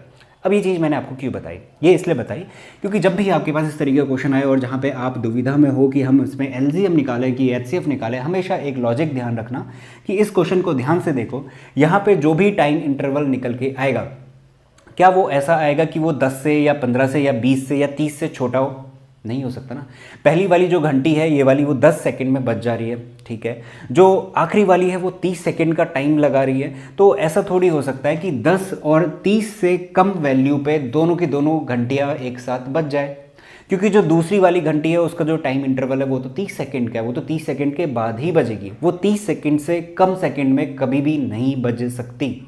तो इसका मतलब इन सभी की वैल्यू, या फिर मैं यूँ कहूँ अगर मुझे एक साथ ये चारों की चारों बेल बज रही हैं, उन सब की जो टाइम है या फिर सेकंड्स है कब मिलेगा, वो इन सब से बड़ा मिलने वाला है, कभी भी कम नहीं मिलेगा। फॉर एग्जाम्पल मैंने कह दिया कि ये चारों की चारों 15 सेकेंड में दोबारा बज जाएंगी। कैसे बजेंगी? क्योंकि ये जो ये वाली है और ये जो ये वाली है, ये जो 30 सेकंड है, 20 सेकंड, ये तो 20 और 30 सेकंड बाद बजेगी। 15 सेकंड के अंदर ये बज ही नहीं सकती। कौन? आखिरी की दो। तो इसका मतलब इनकी जो वैल्यूज़ है, या फिर मैं कहूँ जो हमारा आंसर निकलने वाला है बायोलॉजिकल, ये चारों की चारों जो बजेंगी वो इन सभी सेकंड से बड़ी आने वाली है। तो इस वजह से मैंने यहाँ पे एलसीएम निकाल के रख दिया, क्योंकि ये बताता है कि एलसीएम हमेशा उनसे बड़ा आएगा। तो जब भी मुझे बड़ा चाहिए उनसे वैल्यू तो मैं एलसीएम निकालूंगा, जब भी मुझे छोटी चाहिए तो मैं एचसीएफ निकाल के रख दूंगा। अभी एक और क्वेश्चन आएगा, इसमें थोड़ी सी और क्लैरिटी आपको मिलेगी। तो एलसीएम आया है 60 सेकेंड। इसका मतलब ये चारों की चारों बेल 60 सेकेंड के बाद दोबारा से बजनी शुरू हो जाएगी। तो यानी कि उस वक्त टाइम कितना हो रहा होगा? 60 सेकेंड का मतलब क्या है? 1 मिनट ही तो बीता है। यानी कि 10 बजे ये एक साथ बजी थी, उसके बाद ठीक 1 मिनट के बाद ये दोबारा से एक साथ बज जाएंगी। तो यानी कि 10:01 हमारा क्या हो जाएगा? राइट आंसर हो जाएगा। तो इस तरीके से हमें कैलकुलेट करना है। नेक्स्ट क्वेश्चन देखते हैं। आई होप आपको समझ में आ गया होगा। अगला क्वेश्चन देखते हैं। द रेशनल नंबर 124/164, हमारे पास एक रेशनल नंबर है 124/164। बताओ, कहता है कि नॉन टर्मिनेटिंग है, टर्मिनेटिंग कुछ नहीं करना, आप क्यू के फैक्टर निकालो। देखो 164 है, मैं यहाँ पे निकाल के रख देता हूँ। 2 8 जा 16, 2 4 जा, ये 1 हो गया। अभी ये है 41 एक प्राइम नंबर है, इसके अलावा और कोई फैक्टर मुझे नज़र नहीं आ रहे। तो 164 की जगह पे मैं 2 का स्क्वायर इंटू 41 लिख सकता हूँ। बट हमें बताया गया है बाय थ्योरम कि जो Q है वो 2 और 5 की फॉर्म का होना चाहिए, ये नहीं है। तो इसका मतलब ये टर्मिनेटिंग नहीं होने वाला, ये नॉन टर्मिनेटिंग होने वाला है। तो ऑप्शन नंबर जो ए है वो हमारा करेक्ट हो जाएगा। तो इस तरीके से करना है। अब एक और क्वेश्चन है, देखो 28 वर्ड प्रॉब्लम वाला। यहाँ पे आपको थोड़ी क्लैरिटी होगी, क्योंकि ऊपर वाले में मैंने एलसीएम से रिलेटेड आपको बता दिया, इस वाले में मैं आपको एचसीएफ से रिलेटेड बताने वाला हूँ। यानी कि इस क्वेश्चन में हम लोग एचसीएफ लगा रहे होंगे, और वो क्यों लगा रहे हैं, उसका लॉजिक क्या है, वो मैं ऑलरेडी डिस्कस कर चुका हूँ, और यहाँ पर मैं दोबारा बताने की कोशिश करूँगा। देखो ध्यान से समझना। यहाँ पर हमसे कहता है 24 पीचर्स हैं हमारे पास, ठीक है। उसके बाद 36 एप्रिकॉन्स हैं, और उसके बाद 60 हमारे पास क्या पड़े हुए हैं? बनाना पड़े हुए हैं, ठीक है। ये हमारे पास फ्रूट्स वगैरह पड़े हुए हैं। And they have to arrange in several rows contains the same member of fruits of only one type. What is minimum number of rows required for this to happen? आपके पास 24 एप्रिकॉन है, 36 आपके पास बनाना है, 60 बनाना है, और 24 आपके पास पीचेस हैं, ठीक है। हमें क्या करना है यहाँ पे ये बताना है कि इनको एक रो में मुझे अरेंज करवाना है। जो भी मैं रो बनाऊंगा, अगर मैं 24 क्या है ये पीचेस हैं, इसकी अगर मैं रो बना रहा हूँ तो उस रो में सिर्फ और सिर्फ 24 पीचेस ही होने चाहिए, ठीक है, पीचेस ही होने चाहिए। अगर मैं एक और रो बना रहा हूँ, चौथी रो, तो उसमें अगर मैंने बनाना रखने शुरू करें तो उस पूरी कंप्लीट रो में बनाना ही होने चाहिए। ये क्वेश्चन डिमांड कर रहा है। तो वो हमसे पूछ रहा है कि कितनी मिनिमम नंबर ऑफ रोज हम लोग यहाँ पे बना रहे होंगे। एक तो डायरेक्ट है, जब भी आपके पास एचसीएफ का क्वेश्चन आता है ना, वहाँ पे मिनिमम वर्ड का यूज़ कर ही देता है, या कम से कम इस तरीके से वर्ड यूज़ ही कर लेता है। तो हाईएस्ट कॉमन फैक्टर, तो फैक्टर है, फैक्टर हमेशा इन सभी नंबर से छोटा होगा, मैंने अभी भी तो बताया है ना। तो जब भी आपके पास इस तरीके से आए मिनिमम वगैरह, तो वहाँ पर हमें क्या निकालना होता है? एचसीएफ निकालना होता है। ये बात को थोड़ा सा ध्यान में रखना, ठीक है। ये तो एक वर्बल मीनिंग हो गया, एक छोटा सा लॉजिक हो गया। अच्छा लॉजिक क्या है? अच्छा लॉजिक ये है कि आप ये सोचो कि आपके पास 24 है, 36 है, 60 है। आप सबसे पहले इसको ले लो, ये पीचेस वाले को ले लेते हैं ना, ये पीचेस हैं, इसको ले लेते हैं। इसके लिए जब आप रो बनाना शुरू करोगे, तो आपने पहली रो रखी, मान लो आपने उसमें कितने रखे? 5 रख लो, चलो ठीक है, 5 रख लिए। अगली वाली में भी 5 रख लिए, अगली वाली में भी 5 रख लिए, और आखिरी वाली में 4 रख लिए। तो जब आप किसी रो में भर रहे हो तो आप सारे के सारे 24 से ज़्यादा भर लोगे क्या? उस एक रो में 24 से ज़्यादा पीचेस रख लोगे क्या? नहीं रखोगे, क्योंकि पीचेस ही आपके पास 24 है, उससे ज़्यादा आप जा नहीं सकते। तो यानी 24 से कम वैल्यू रहने वाली है, सिमिलरली 36 से कम वैल्यू रहेगी, सिमिलरली 60 से कम वैल्यू रहेगी। और जब भी इन सब से कम वैल्यू की बात होगी, वहाँ पे हम लोग निकाल रहे होंगे एचसीएफ। तो इन सब का एचसीएफ जो आएगा वो आएगा 12। 12 एकमात्र ऐसा नंबर है, सबसे हाईएस्ट है, जो कि इन सबको डिवाइड कर रहा है। अगर आपको डायरेक्ट नहीं आता है, आप लॉन्ग मेथड जो आपने पढ़ा हुआ है वहाँ से आप कर सकते हो, डिवाइड कर सकते हो, फैक्टर निकाल सकते हो। मैं वो सब नहीं बता रहा हूँ, क्योंकि वो बच्चों वाली चीज़ें आपने करी हुई है ऑलरेडी, ठीक है। तो इन सबका एचसीएफ आ गया कितना? 12 आ गया। अब क्या है? अब काम की बात है। अच्छा 12 निकल गया तो इससे फ़ायदा क्या हुआ? इससे रोज़ कैसे निकलेंगे वो सुनना। आपके पास 24 पीचेज हैं, है ना, पी लिख रहा हूँ, 24 पीचेज हैं, हाईएस्ट कॉमन फैक्टर आया है 12, तो आप इसको करोगे 12 से डिवाइड, तो कितना आया है 2 आएगा, है ना, 2 आएगा। इसका मतलब आप इन 24 पीचेस को 2 रोज में निपटा रहे होगे। 2 रोज में कहने का मतलब एक में 12, एक में 12, 12 12। और ये जो HCF 12 निकला ना, इस बात का ये मतलब है कि आप लोग एक रो में 1 रो में 12 आइटम रख रहे होगे। तो अगर आप एक रो ले रहे हो और पीचेस की बात करूं तो 24 से डिवाइड कर दिया तो कितनी आई हैं, 2 रोज निकल के आ रही है, यानी कि 24 पीचेस को आप 2 रोज में बराबर बराबर 12 करके रख रहे होगे। सिमिलरली 36 हमारे पास एप्रिकॉन्स हैं, ए लिख देता हूँ, इसको 12 से डिवाइड करोगे तो 3, यानी कि इसकी कितनी रोज बनेंगी, 3 रोज बनेंगी, किसकी, एप्रिकॉन वाले की। और इसमें भी बार बार कितने होंगे, 12 ही भरे जाएंगे, 3 रोज में 12, तो इसकी 3 रोज। 60 वाले का 60/12 इसका कितना आएगा, 5, तो 5 रोज में आप 12 बनानाज रख रहे होगे। तो इसकी रोज कितनी आएंगी, 1 2 3 4 5, तो ये रहे 5, ये रहा 3 8 और ये रहा 2, कितनी रोज हो गई हैं, 10 रोज हो गई हैं। तो इसका जो आंसर आएगा वो 10 आएगा। तो जो HCF हमें ला के दे रहा है ना, इन सब का HCF जो हमें ला के दे रहा है वो दे रहा है कि कितनी आइटम हमें रखने हैं उस नंबर ऑफ रोज में, या फिर मैं कहूँ एक रो में कितने आइटम रखने, 12 रखने हैं। और फिर उसके बाद हमें देखना है कि हर एक जो फ्रूट है वो एक रो में कितने रखे जा रहे हैं, या फिर मैं कहूँ रो कितनी बन रही है उस फ्रूट के लिए। तो पहले वाले के लिए 2 बन रही है, दूसरे वाले के लिए 3 बन रही है और इसके लिए 5 बन रही है। तो रोज़ को ऐड कर लो, 10 बन गया, ये हमारे पास आंसर आएगा। तो इस तरीके से हमें काम करना है। एक और क्वेश्चन देखते हैं, यहाँ पे हमसे कहते हैं 2 numbers are in the ratio 15:11। हमारे पास 2 नंबर हैं जिनका कि रेशियो 15/11 का गिवन है, ठीक है। यानी कि मैं कह सकता हूँ वो जो भी नंबर रहे होंगे उनको 15 से और 11 से वो डिविजिबल हो रहे होंगे, है ना। वो जो भी नंबर होंगे वो 15 और 11 से डिविजिबल होंगे। तो इसको ऐसा भी लिखा जाता है 15x और 11x। इसके बाद कहता है इनका जो HCF है वो 13 है, यानी कि 13 इन दोनों को डिवाइड कर रहा है, ठीक है। इसके बाद कहता है तो वो नंबर्स क्या होंगे। अब देखो इस वाले क्वेश्चन को ना आप ऑप्शन के थ्रू डिस्कार्ड करने की कोशिश करें, क्योंकि फॉर्मूला लगाओगे वहाँ पे बहुत लंबा जाएगा। सॉल्यूशन क्या है, देखो ये 15 है, ये 11, मैं पहले ऑप्शन डिस्कार्ड कर रहा हूँ, बी वाला, इसको इसी को कहते हैं ट्रिक वगैरह लगाना, है ना। बी वाला यहाँ पे देखो 140 नजर आ रहा है, ये 11 इस 140 को डिवाइड करेगा क्या, यानी कि जो नंबर होगा वो 15 उसको डिवाइड करना चाहिए और 11 उसको डिवाइड करना चाहिए। तो 11 140 को डिवाइड करेगा क्या, नहीं करेगा, आखिरी में 0 आ रहा है, देख लो ना, डिवाइड नहीं हो पाएगा। तो यानी ऑप्शन नंबर बी तो नहीं हो सकता। एक और है डी और सी, ये दोनों भी डिस्कार्ड हो जाएंगे। क्यों हो जाएंगे, यहाँ पे 185 है, यहाँ पे भी 185 है। इस 185 को मतलब 15 से डिवाइड करोगे तो डिवाइड नहीं होने वाला, आप चाहे तो कर लेना, 185 भी डिवाइड नहीं हो रहा है। एक आखिरी बचेगा जो ऑप्शन नंबर है, उसको टिक मार देना, वही होगा हमारे पास सही आंसर, क्योंकि ये तीनों तो सेटिस्फाई नहीं कर रहे हैं। एक 15 से डिवाइड नहीं हो पा रहा है और ये वाला 11 से डिवाइड नहीं हो पा रहा है। तो इसका मतलब हमारे पास जो ए वाला ऑप्शन होगा 195, 143, ये रिक्वायर्ड नंबर होने वाले हैं, जिनका कि HCF कहूँ या फिर मैं रेशियो कहूँ 15/11 आएगा। और इन दोनों को कौन डिवाइड कर रहा होगा, 13 डिवाइड कर रहा होगा। तो इस तरीके से हमें इसे कंप्लीट करना है, ठीक है। तो इतना नोट डाउन करो, इसके बाद मैं आखिरी क्वेश्चन है उसको बता देता हूँ। वीडियो का आखिरी क्वेश्चन हम सॉल्व करते हैं। इसमें कहता है if P is a prime, अगर P एक प्राइम नंबर है और हमें HCF फाइंड आउट करके देना है, HCF और LCM P और P+1 का, ठीक है। P और P+1 का पहले तो हम HCF निकालेंगे और उसके बाद हम लोग LCM निकालेंगे P और P+1 का। तो अगर जिन बच्चों को प्रॉब्लम है, समझ में नहीं आता है, तो आप P की जगह पे कोई नंबर लेके देख लो। P की वैल्यू में ले लेता हूँ एक 2, और उसके जस्ट बाद एक और नंबर लेना है ना। तो 2+1 कितना हो जाएगा, 3 हो जाएगा। तो 2 और 3 का अगर मैं कहूँ HCF कितना होगा तो हमें पता है 1 होगा, ठीक हो गया। अगर मैं कहूँ LCM कितना होगा 2 और 3 का, तो इनका मल्टीप्लिकेशन रखा जाएगा ना, दोनों का मल्टीप्लिकेशन, 2 3 जा कितना 6 हो जाएगा, तो ये LCM आएगा। तो जब भी हमारे पास HCF बात करी जाए वो आएगी 1, LCM की अगर बात करेंगे तो इन दोनों का सिंपली प्रोडक्ट, तो P इंटू का P+1। तो यानी कि जो ऑप्शन नंबर सी है हमारे पास, देखो 1, P P+1 सिर्फ और सिर्फ इसी केस में गिवन है, तो ये हमारे पास करेक्ट आंसर हो जाएगा। तो क्वेश्चन इस तरीके से घुमा फिरा के भी दे सकता है, ठीक हो गया।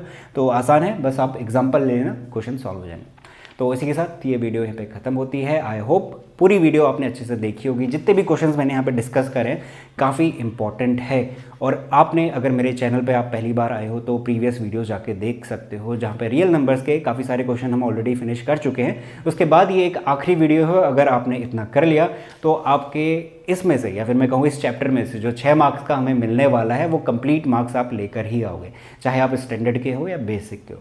तो वीडियो अगर पसंद आई है तो इसे लाइक ज़रूर कर देना, चैनल को सब्सक्राइब कर देना और दोस्तों के साथ इस चैनल को शेयर भी कर सकते हो। Thank you so much for watching this video. मिलेंगे नेक्स्ट वीडियो में।